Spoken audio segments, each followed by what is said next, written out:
जय हिंद साथियों, आप लोगों का हमारे इस प्लेटफॉर्म पर स्वागत है। मोस्ट वेलकम है।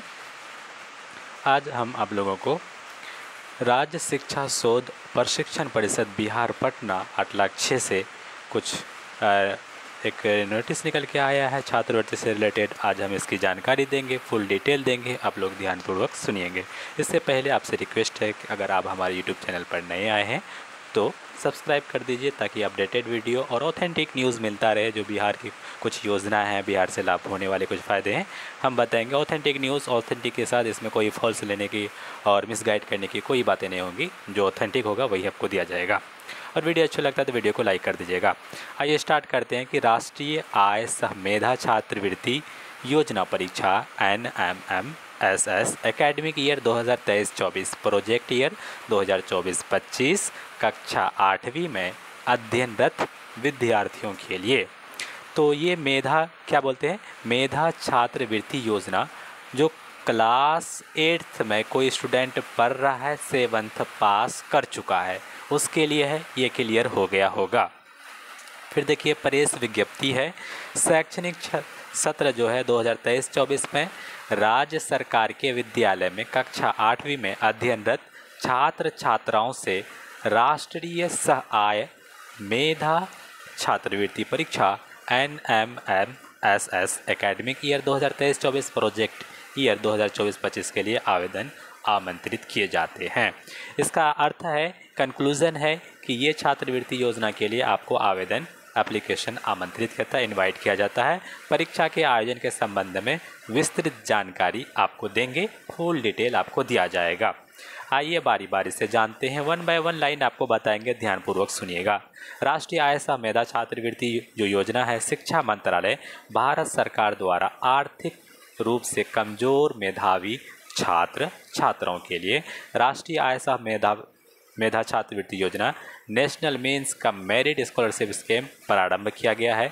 इस योजना के अंतर्गत राज्य के राजकीकृत राज्य सरकार, भारत सरकार के अनुदान से संचालित विद्यालय, मान्यता प्राप्त फिर बोलते अल्पसंख्यक विद्यालय, मदरसा, संस्कृत विद्यालय, नामांकित और विधिवत रूप से अध्ययनरत छात्र छात्राओं को कक्षा 9th से 12th तक की पढ़ाई के लिए जो है शिक्षा मंत्रालय भारत सरकार नई दिल्ली द्वारा प्रतिवर्ष 12,000 और इससे 12,000 रुपये से छात्रवृत्ति प्रदान की जाएगी।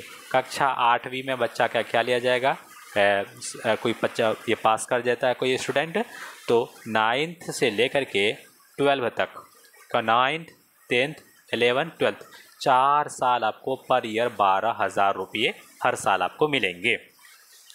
12,000 आपको हर साल मिलेंगे। अब देखिए छात्रवृत्ति, ये बात आपको समझ में आ गई। छात्रवृत्ति हेतु आवेदन देने की अर्हता निम्नलिखित है। कौन स्टूडेंट इसमें आवेदन कर सकता है, आइए फुल डिटेल इसमें समझते हैं। कहता है आवेदक कहता है शैक्षिक सत्र 2023-24 में। देखिएगा ये जो स्कूल है ना, ये क्योंकि बहुत टाइप का स्कूल होता है, कैटेगरी का स्कूल होता है, कुछ राजकीय होता है, कुछ राजकृत होता है, कुछ राज्य सरकार के अधीन चलता है, कुछ भारत सरकार के अधीन चलता है, कुछ क्या होते हैं जैसे जवाहर नवोदय होते हैं, सैनिक स्कूल होते हैं, केंद्रीय होते हैं, और कुछ मदरसा होते हैं, कुछ संस्कृत बोर्ड होते हैं। तो ये सारे स्कूल के अल्पसंख्यक विद्यालय होते हैं, कुछ मान्यता प्राप्त अनुसूचित और जनजातीय क्षेत्र का विद्यालय होता है। तो कक्षा 8 के छात्र हो या छात्रा हो आवेदन कर सकते हैं। जो छात्र या छात्रा स्टूडेंट गर्ल्स में 55% अंकों के साथ 7वीं की कक्षा उत्तीर्ण क्या हो। 55% क्या है, आपका पहला क्वालिफिकेशन होना चाहिए। अगर आप 7वीं वर्ग में 55% लाए हैं तो ये फॉर्म भर दीजिएगा, ठीक है। और आगे बताते हैं, ये क्वालिफिकेशन पहला अर्हता कंडीशन पूछा। उत्तीर्ण हो तथा अंकित कोटि में विद्यालय शैक्षिक जो सत्र है 2023-24 में कक्षा 8 में नामांकित और विषय वस्तु क्या कहता है विधिवत रूप से अध्ययनरत हो। अच्छा, और वो जो 7वीं में जो पास किया हो और उसके बाद कोई विद्यालय से, उसी विद्यालय से वो अध्ययनरत हो, पढ़ाई कर रहा हो 8वीं वर्ग में। अब देखिएगा कुछ रिलैक्सेशन देगा। अनुसूचित जाति, अनुसूचित जनजाति का छात्र हो छात्रा के लिए कक्षा 8 के उत्तीर्णांक में 5% छूट दी जाएगी। ये जो है 7वीं के कक्षा में, माफ़ कीजिएगा 8 बोल दिया था, ये 7वीं में सपोज ये अनुसूचित जाति अनुसूचित जनजाति है, ये 55 कंडीशन को फॉलो नहीं करेगा।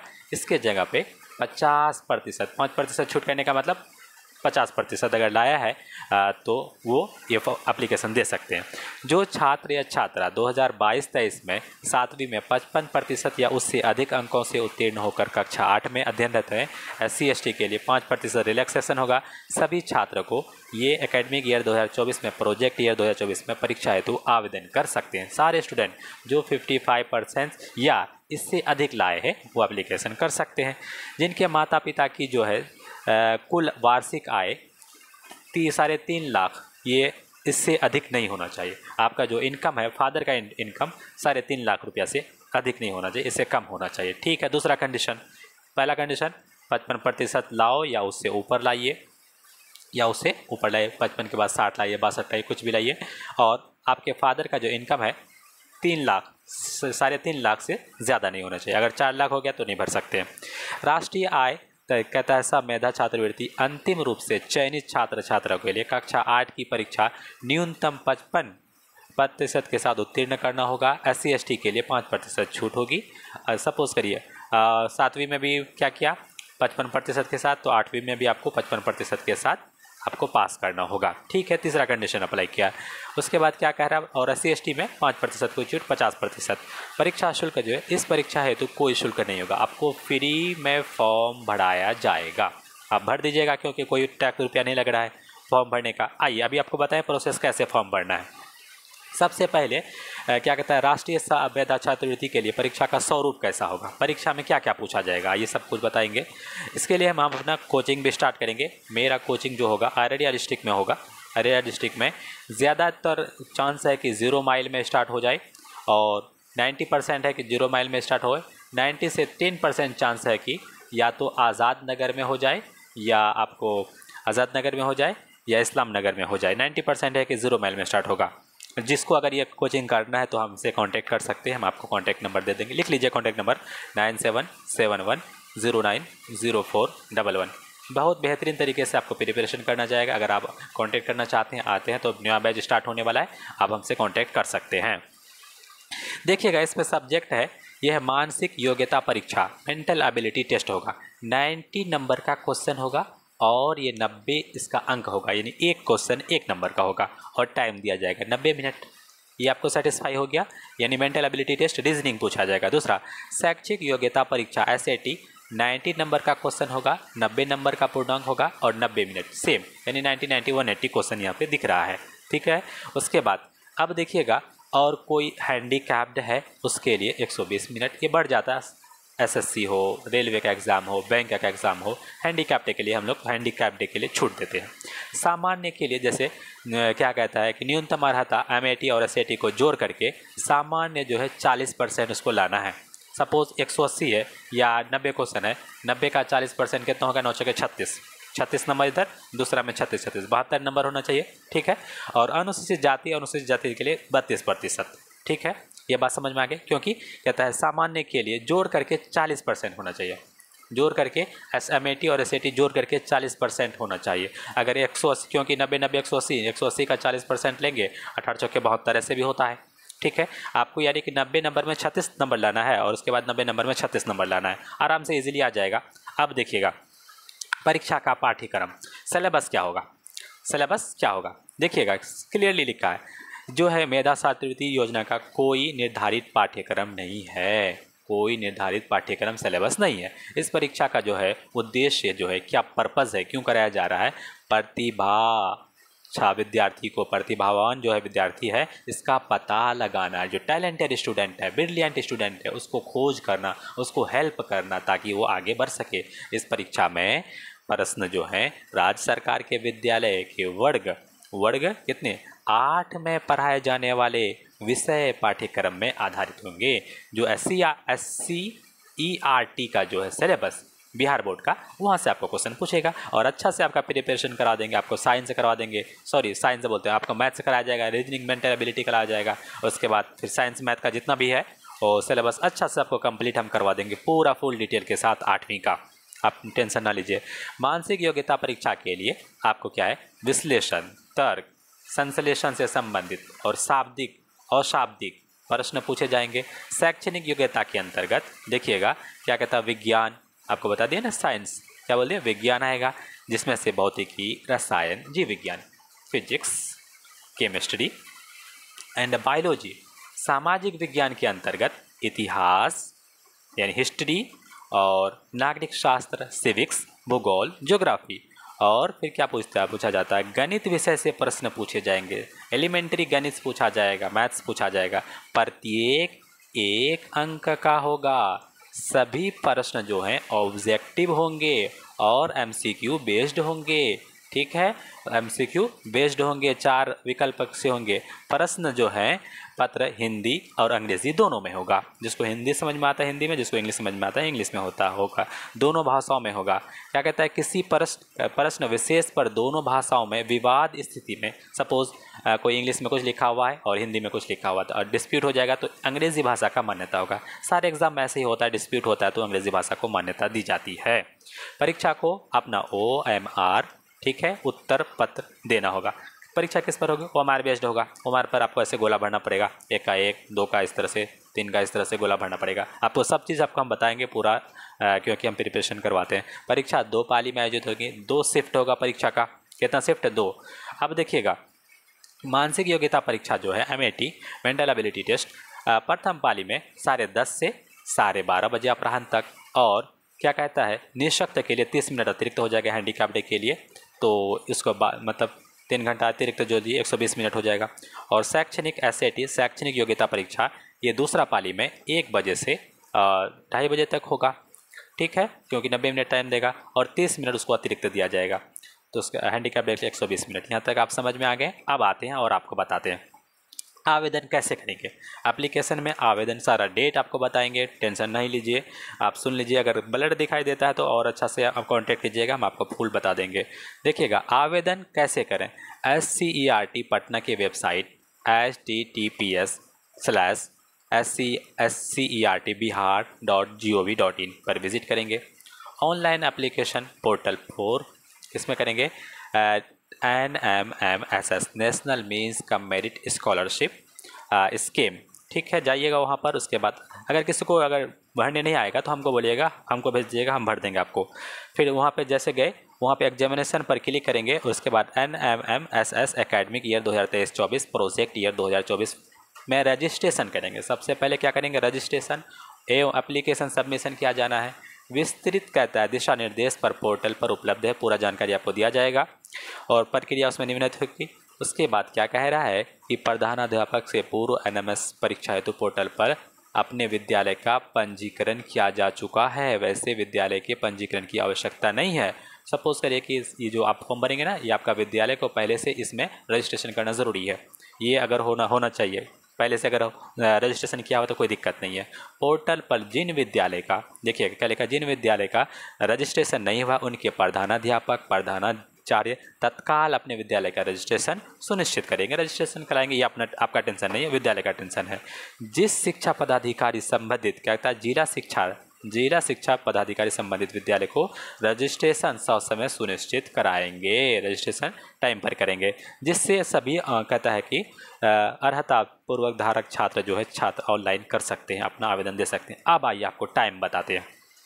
सपोज करिए यहाँ पर है क्या कि ऑनलाइन एप्लीकेशन पोर्टल पर विद्यालय पर जो है पंजीकरण, ये विद्यालय का पंजीकरण 10/10/2023 से 27/10/2023 तक इसका क्या होगा, पंजीकरण होगा। दूसरा, पंजीकरण विद्यालय का SCERT द्वारा सत्यापन, वो वेरिफिकेशन करेगा 10/10 यानी कि 10 अक्टूबर से 31 अक्टूबर तक वो इसका विद्यालय का पंजीकरण उसका वेरिफिकेशन कर देगा, ये आपको कुछ नहीं करना है।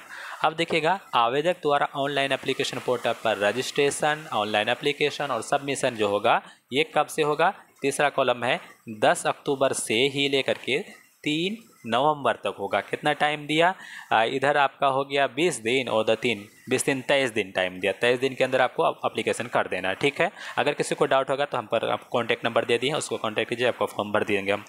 आवेदक द्वारा सबमिट किए गए ऑनलाइन एप्लीकेशन का क्या है, विद्यालय स्तर पर ऑनलाइन अप्रूवल दिया जाएगा, तो 10/10 से 6/11 तक इसमें बीच अप्रूवल दे दिया जाएगा। आवेदकों द्वारा जो सबमिट करेंगे फॉर्म एप्लीकेशन का जो है विद्यालय स्तर पर अप्रूवल वो दे देगा, ये आपका काम नहीं है।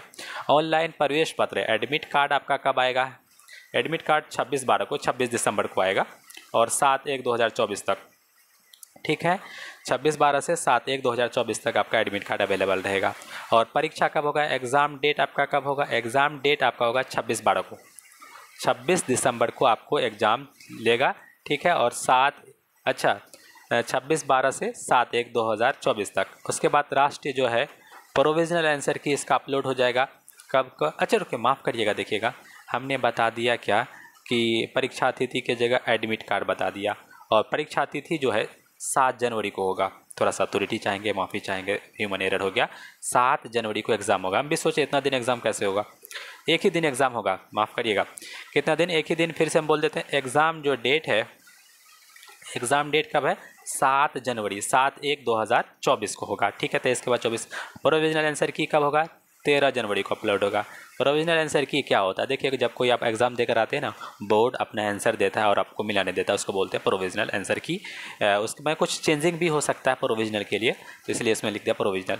परीक्षा में पूछे गए प्रश्न, फिर क्या कहता है, प्रश्न और औपचारिक उत्तर प्रोविजनल आंसर की पर परीक्षार्थियों द्वारा आपत्ति, उसमें अगर आपको ये ऑब्जेक्शन करेगा, उसका जो है आपत्ति हेतु तिथि जो दिया है 20/1/2024 को, ये आपत्ति आप कर सकते हैं। तो ये बातें आपको समझ में आ गया, ऑब्जेक्शन कर सकते हैं।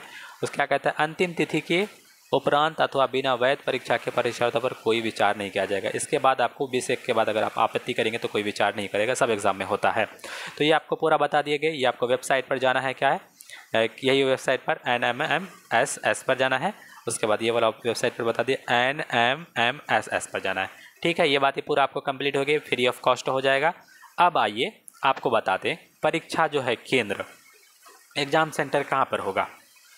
परीक्षा केंद्र है, परीक्षार्थियों की संख्या के अनुरूप परीक्षा केंद्र सभी जिला मुख्यालय पर निर्धारित किया जाएगा। सबका जो अपना, सपोज आपका डिस्ट्रिक्ट अररिया है, पूर्णिया है, आपका हेडक्वार्टर में, जिला का हेडक्वार्टर में होगा। फिर चयन प्रक्रिया कैसे सिलेक्शन होगा। इस योजना के अंतर्गत छात्रवृत्ति प्रदान करने हेतु अर्हता प्राप्त छात्र छात्राओं का चयन SCERT पटना के द्वारा आयोजित लिखित परीक्षा एग्जाम लिया जाएगा, उसमें होगा, ठीक।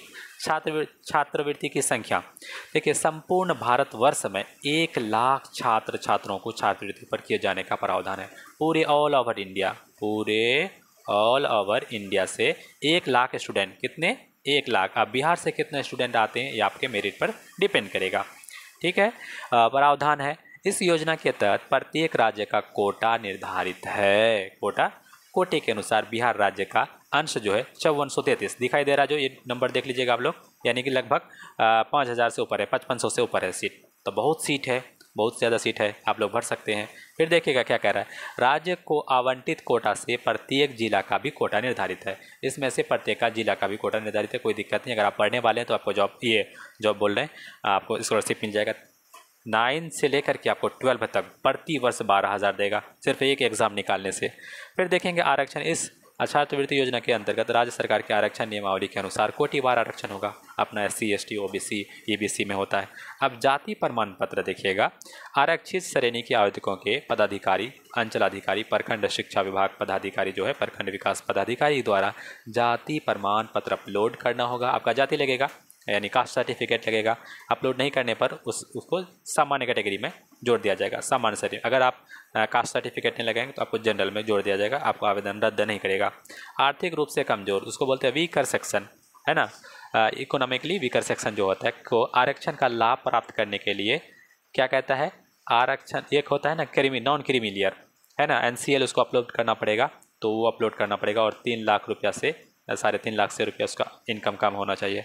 आय प्रमाण पत्र देखिएगा, आवेदक पत्र के साथ देखिए जो अंचलाधिकारी BDO से प्राप्त जो है आय प्रमाण पत्र आवेदक अनिवार्य होगा, उसको अपलोड करना चाहिए। ये इनकम सर्टिफिकेट भी आपको अपलोड करना पड़ेगा, किसके, माता पिता के सभी आय स्रोतों का 3.5 लाख रुपया तक अनुमान्य होगा, इससे ज़्यादा नहीं होना चाहिए। फिर देखिएगा, फिर क्या कहता है, निःशक्तता प्रमाण पत्र, जो हैंडीकैप्ड है, तो हैंडीकैप्ड के लिए जो है सिविल सर्जन या सक्षम पदाधिकारी के द्वारा न्यूनतम 40% जो हैंडीकैप्ड होना चाहिए, उसका भी सर्टिफिकेट अपलोड करना पड़ेगा। तो क्या क्या लगा आपको, देखिए कोई आपको 7th का डिग्री नहीं मांग रहा है, 7th का सपोज वो कह रहा है कि पास होना चाहिए, अपलोड करने के लिए अभी आपको नहीं बताया है कि नहीं, तो आपको अपलोड ये तो ज़रूर मांगेगा, क्योंकि इसमें अपलोड नहीं दिया है, लेकिन मांगेगा 7th का 55% से ऊपर। तो आपको सारा डिटेल समझ में आ गया होगा, पूरा हमने आपको बता दिया। ये सारे देखिए लगभग 12 पॉइंट है, एक जो हैंडीकैप्ड है, हैंडीकैप्ड का लगेगा, इनकम सर्टिफिकेट लगेगा, इकोनॉमिक्स जो इकोनॉमिक वीकर सेक्शन है कास्ट सर्टिफिकेट लगेगा, और आरक्षण जो है उसका आरक्षण का सर्टिफिकेट लगेगा। फिर और उसके बाद आपको 7th का लग सकता है उसका सर्टिफिकेट, क्योंकि 55% बोला है। और SC/ST है तो SC/ST का सर्टिफिकेट, आपको कास्ट सर्टिफिकेट लगेगा। तो आप कंक्लूजन पर आते हैं कि सर प्रिपरेशन कैसे करें। तो अगर आप अररिया डिस्ट्रिक्ट से हैं, AR अररिया, वैसे तो ऑल ओवर इंडिया में भी हम प्रिपरेशन ऑनलाइन करवाएंगे, इसी यूट्यूब चैनल पर जो हमको देख रहे हैं ऑनलाइन तैयारी करवाएंगे। तो अररिया डिस्ट्रिक्ट से और फोकस के साथ आप करना चाहते हैं, आप में ईमानदारी है, ऑनेस्टी है। देखिए ऑनलाइन में होता है क्या है, ऑनलाइन में स्टूडेंट सो के पढ़ता है, उसमें मतलब होता है कि नहीं, हम नहीं बोल रहे हैं कि बच्चे सारे सो के पढ़ रहे हैं, लेकिन उसमें आप अगर घर में खा रहे हैं, सो रहे हैं, दौड़ रहे हैं, फुदक रहे हैं, 8वीं क्लास के बच्चे हैं, थोड़ा सा हो सकता है, तो हम इतना रिस्क नहीं लेना चाहते। लेकिन अगर आप अररिया डिस्ट्रिक्ट से हैं, हम तो वीडियो अपलोड करेंगे, बहुत सारे वीडियो अपने कंटेंट देंगे, आप देख सकते हैं, लाभ उठा सकते हैं। लेकिन जो भी हम बाहर अगर देख रहे हैं तो ठीक है। अररिया स्पेसिफिक हम अररिया पर फोकस कर रहे हैं। जो भी अररिया 0 माइल, इस्लाम नगर और आज़ाद नगर जहाँ पे भी हैं, हमसे कांटेक्ट करें 97710904। तो इसका बैच स्टार्ट होगा। उसके बाद आपको अच्छा से सारा रीजनिंग का और 8th क्लास का सारा बोर्ड का जो बुक्स है और आप अच्छा से प्रिपरेशन किया जाएगा। जिस तरह से कम्पिटिटिव माहौल होता है, अगर आप हॉस्टल चाहते हैं तो हॉस्टल भी रहेगा, अगर आप डे स्कॉलर बाहर से आकर आप कोचिंग करना चाहेंगे तो आपको बाहर से भी करवाया जाएगा, बिल्कुल एकदम बहुत ही मिनिमम फीस में। जहां अररिया में होगा सबसे कम फीस में आपको प्रिपरेशन करवाया जाएगा। सिर्फ इतना ही फीस रहेगा कि आपको बैठने का व्यवस्था जो है ना, जिस रूम लिया जाएगा, जो रूम रहा है उसका जो चार्ज है उससे भी कम आपको घर में जितना खर्च होता है ना, सपोज़ आप घर में रहने में जितना खर्च कर रहे हैं उससे भी कम फीस में यहाँ पे प्रिपरेशन आपको करवा देंगे। घर में जितना खर्चा होता है आपका पॉकेट खर्चा, इधर उधर भटकने में खर्चा हो रहता है, रहने में होता है कि नहीं, घर में भी खर्चा, ऐसा नहीं कि घर में खर्चा नहीं होता है। तो उससे भी कम फीस में आपको यहाँ पे प्रिपरेशन करवा दीजिएगा। आप मेरा नंबर, कॉन्टैक्ट नंबर लिख लीजिए, इस पर आप कॉन्टैक्ट कर सकते हैं और अच्छा सा प्रिपरेशन करना चाहिए। इसके अतिरिक्त हमारा नवोदय का बैच चलता है। जो बच्चे नवोदय स्टार्ट करना चाहते हैं नवोदय कर सकते हैं, जामिया कर सकते हैं, जामिया का मेरा बैच चलता है। अलीगढ़ का हम करवा चाहते हैं, बोर्ड एग्ज़ाम का बिहार करवाते हैं। इसके बाद हम स्टार्ट करने वाले SSC maths, railway maths, banking maths, उसके अतिरिक्त रीजनिंग हो जाएगा, इंग्लिश हो जाएगा, पूरा ऑल ओवर आपको एक ही ग्राउंड में आपको मिल जाएगा सारा कम्पिटिटिव का जितना भी है। हम ये क्रिएट इसलिए कहेंगे ताकि गरीब बच्चों को, निःशक्त बच्चों को, हैंडीकैप्ड बच्चे को, वो एक टैलेंटेड बच्चे को हम, ताकि जेन्युइन बच्चे को हम छांट सके, बनवा सके ऐसे बच्चे को, ताकि उसको फ़ायदा पहुंच सके। सेंट्रल गवर्नमेंट का कम स्कॉलरशिप में अगर आप 8th से कम्पिटिटिव माहौल देखिएगा मेरे दोस्तों साथियों, कंपटीशन बहुत ज़्यादा बढ़ गया। अगर आप 8th से अगर प्रिपरेशन करने लगे तो आप अच्छे क्या हो सकता है, आप फ्यूचर में IAS बन सकते हैं, UPSC क्रैक कर सकते हैं, BPSC निकाल सकते हैं, SSC निकाल सकते हैं, रेलवे निकाल सकते हैं, बहुत बड़ा न्यायिक, हेल्थ डिपार्टमेंट में जा सकते हैं, डॉक्टर बन सकते हैं, इंजीनियर बन सकते हैं। तो आपको इन सारे कंपटीशन वर्ल्ड में कदम बढ़ाना है, ऐसे टीचर से मिलना है जो कम्पिटिटिव के बारे में जानता हो, TES होना चाहिए, ठीक है। ऐसे शिक्षकगण से मिलना चाहिए जो क्या करते हो, कंपटीशन का माहौल में रहता हो, इन्वायरमेंट में रहता हो, और ऐसे गाइड के अंतर्गत रहना हो जो कुछ जानता हो, ठीक है। मिलते हैं एक नए वीडियो में। ज़्यादा बातें ना करते हुए बस आपसे रिक्वेस्ट है कि अगर आप अररिया से हैं तो हमसे कांटेक्ट करिए, आपको अच्छा से प्रिपरेशन करवा दीजिएगा। एक कंपटीशन का एक माहौल, इन्वायरमेंट क्रिएट कर देंगे आपको, और आगे कहीं भी प्रॉब्लम नहीं होगी, हम ऐसा वादा करते हैं। ऊपर वाला चाह तो इंशाल्लाह हम लोग सक्सेस होंगे। मिलते हैं एक नए वीडियो में, तब तक के लिए जय हिंद, जय Bharat, thank you so much.